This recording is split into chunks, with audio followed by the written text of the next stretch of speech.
Hello guys, it's Ryan Ho back with another video. Today I want to talk about why I think the Kato is the perfect IEM.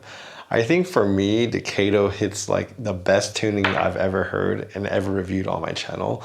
It's pretty crazy how good this thing sounds. Like, it is absolutely my favorite. I literally put it in, plugged it in, listened to it. I was like, holy crap, this sounds really, really, really good. So we're gonna talk about why that sounds so good and what aspects I like about this over the predecessors, I guess, or the cheaper options, the Aria and the Aria Snow Edition, right? And then of course, we're gonna talk about a comparison to the Dunu Titan S as well.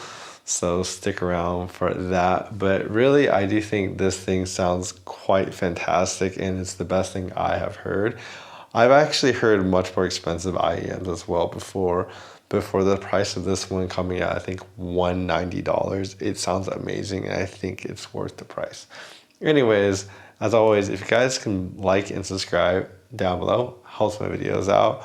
And of course, I want to thank Apos Audio for sending out the Moondrop Kato and the two Moondrop Arias for me to kind of do this review and this comparison for you guys to kind of make your decision making. Apos Audio has a 2-year warranty, so I think that's a good reason why you guys should buy it from them. Anyways, let's get back to the review. All right, so let's unbox the Kato. I have the Aria and the Snow, and here you can see the Kato side by side with all these, and you kind of see the different art. Personally, I think the Kato is really nice. I also like this one a lot. I feel like the Moondrop Aria is very kind of, I guess, basic in comparison to these two. Maybe it's just the art's just bigger. I feel like I like the presence that they take up more, but yeah, I think I like the Aria the most, and then the Kato is pretty my second, and then the third is probably the Aria. But we're not here to judge boxes. We're here to unbox them and then judge the sound, right? But you know, everyone kind of likes the kind of appearance and the experience of boxing, right? Of course, on the back, we can kind of see kind of description of how they kind of designed and kind of the tuning curve on the bottom, right? So tuning curves honestly don't mean much unless you have a reference for what they mean, but I do appreciate how they include one in there. Now we have the Kato. The unboxing experience is pretty cool. We have the KXXS Advanced Technology Optimized. Kind of makes the Kato right here, which makes it kind of cool how they kind of shaped it out with these lines. Then we kind of take a look at the accessories. So we have the Kato on the bottom. We have a little bag for our cables. We even have a plastic case for each of the tips. There's quite a few to choose from, which is nice as well. Then we got a little pouch that we can keep the tips in, or the IEM if you really want to, which also comes with the different filters, I would imagine, that you can put in that can kind of change the sound a little bit, which is, I guess, the nozzles would be the correct term for that.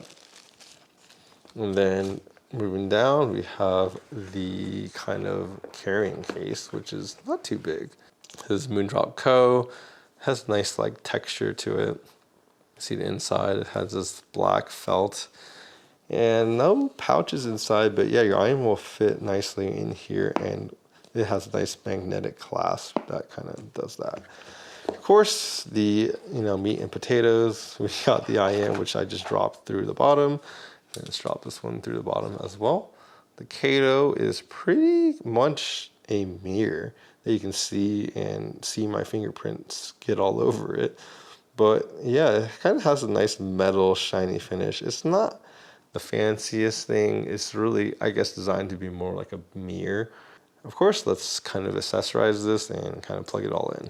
All right, so let's take a closer look at the Kato. So as you can see, it's the mirror finish in silver, so it kind of reflects, which is really cool. It looks really nice in my opinion. Then we have its kind of nice thick braided cable. I think it's a silver plated in copper, and it looks real nice and premium for its price. So I think it's a nice cable. And then of course it terminates in a 3.5 millimeter, so you can plug it into all your standard stuff. And then of course we have the spring tips that I have on. So the spring tips obviously have the white aesthetic going for it as well. And the kind of spring tips are just very comfortable in general. Like, I really enjoy these tips. Like, they're just so nice to wear. I said that in the Aria Snow review and also for this one. It's just like my favorite tip, honestly. It just feels so comfortable in my ears. So when it comes to the comfort of the Kato, I feel like it fits really well in my ear. I don't have an issue. I guess the thing is it's kind of made of metal, nice material, so it's a little heavier than the cheaper IEMs that are made of plastic. And then the cable is also a little thicker and more nice, but all that kind of adds to the weight. So it does feel a little bit heavier because of both the premium finishes, really. So when it comes to the sound of the Kato, I think the reason why it sounds so good is it's kind of tuned ideally for me. So what I like to listen to is stuff that has a nice low end bass punch, and I like listening to stuff that have really forward vocals, so they sound very like present, they sound very natural. And then when it goes up into the treble, I like, nice extended treble where you can hear all detail without any of that harshness. And I feel like this thing gets the closest I've heard to like any tuning that does that, which is quite amazing. Even among like my headphones I have, I think I prefer the vocals on this. But anyways, let's start down low with the bass. The bass of this is definitely a little elevated. So it's not that like flat linear type of bass. It has more bass than the Moondrop Aria Snow Edition as well. It's more reminiscent of the original Black Aria, which it has a nice kick to it. You can feel the bass. It has good physicality too, because like I feel like one thing about bass is you have to feel the bass. You got to feel the drums when they're getting hit, and it does that really well. It also goes low into sub bass, so you can hear all those deep notes as well. So overall, the bass really has more definition than the Aria too. So for me, the bass is quite good. It has definition, punch, quantity. It has everything I'm looking for. So it kind of gets that check mark, right? So let's talk about like the mid range, right? So I think about like the male vocalist, female vocalist, a lot of instruments.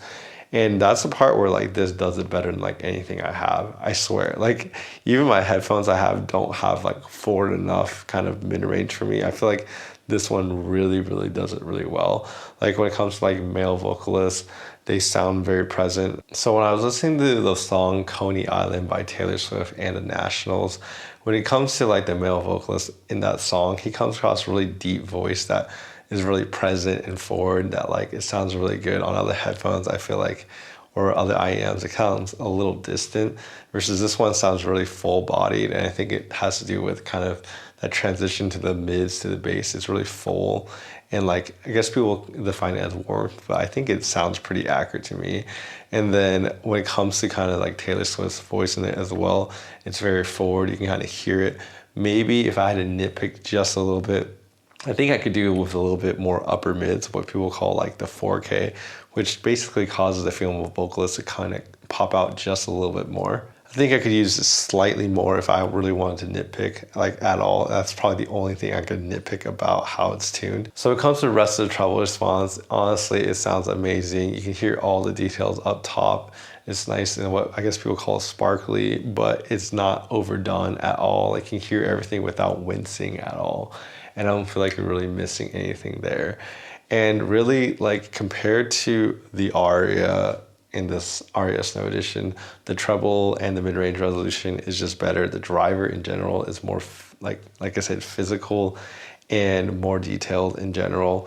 And you can hear a lot more, I feel like, than you can hear. So I know a lot of people are gonna wonder like, okay, these are like half the price at like $80. This is like 190-ish. Why would you upgrade? Is it worth it, right? And to me, I feel like if you bought an Moondrop Snow Edition, you get a really good IEM. But then I feel like in a few months, you'll be like, oh, I wonder what's more, what out there is better, right? And then I think inevitably you'll probably upgrade into the Kato. So I'm just here to say, if you're kind of debating between these two, I would just get the Kato. Because to me, this is a really good IEM, but it's has like less bass than I want personally, and the kind of mid-range vocal tuning is just not as good as the Kato, in my opinion. I feel like the Kato comes across much more detailed and much more kind of forward, in my opinion, and that makes it sound a lot better to me. And of course, the bass is a little bit more punchier. You feel a little bit more of those hits, and you get more of that, right? And so overall, it's just a better experience. And the same with the Aria. I think the Aria is just higher resolution on the Kato, and the bass has better resolution too. And overall, I feel like it's more complete experience. So I think you'll be satisfied for longer and hopefully stave off your upgrades. At least that's how I kind of imagine the Kato. Because to me, the Kato is like perfect versus these are like slightly need some improvement versus this one I really can't complain much about, and it sounds really good. Like if I just wanted one thing to like people should tune to IEMs to, it's probably this thing because it sounds that good to me, and it's kind of my definition of like perfection. Like it sounds that good to me. So when it comes to soundstage and imaging, I like to test a lot of games to figure out the imaging and listen to a lot of songs for the soundstage. When it comes to the soundstage, I feel like it extends a little further than my ear, so it has a little bit of distance, but it's not gonna be anything crazy. Like these are still earbuds in your ear, but I think it did a pretty good job from what I've heard. And so for soundstage, I think it's pretty good.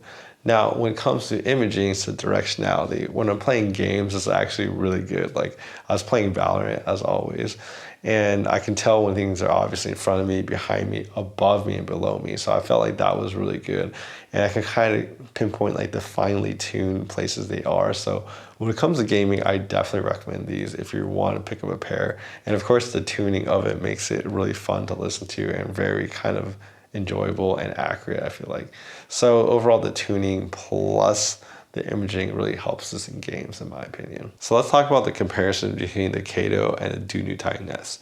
So really, the Dunu Titan S, I've been playing around with it and changing tips a little bit. So I found the blue tips and the medium size to be like better for me. But anyways, the point is, I think the Dunu Titan S actually has a pretty good mid-range to treble kind of vocal tuning.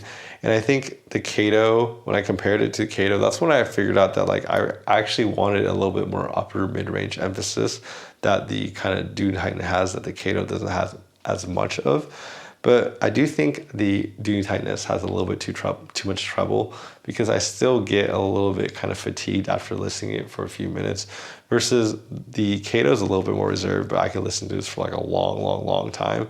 So I do prefer the tuning of the Kato, but I do think the Titan S actually has a pretty good vocal performance and it's almost comparable to the Kato, just a little brighter. But then when it comes to kind of the bass performance, I think it's really the more physical and higher quantity of bass of the Kato really just instantly wins out for me. So in that respect, I do think the Kato is better already for me. But if you were curious about these two, that's kind of how I define them. So my conclusion is if you're looking for honestly an IEM that will satisfy you for a long time, I think the Kato really is that one.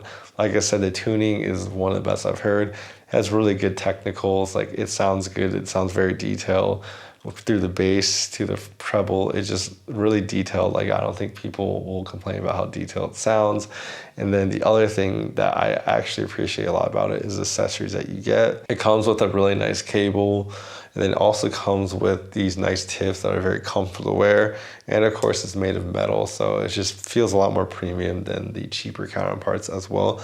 So you get a nice look and a nice build quality as well. And finally, you can kind of customize this a little bit with like different tips that it gives you as well as different nozzles. So that's a brass nozzle, a silver nozzle. So you can kind of play around with it if you want to change the sound and you got a little bit bored, you can also do that. So really, I think you get a lot for it and it sounds really good. So for me, this is going to be top of my recommendation list. If someone asks me what's a good IEM, I'm definitely going to say this one for sure. Anyways, if you guys found this helpful, please like and subscribe down below. Helps my videos out. And I'll see you guys next time. Bye-bye.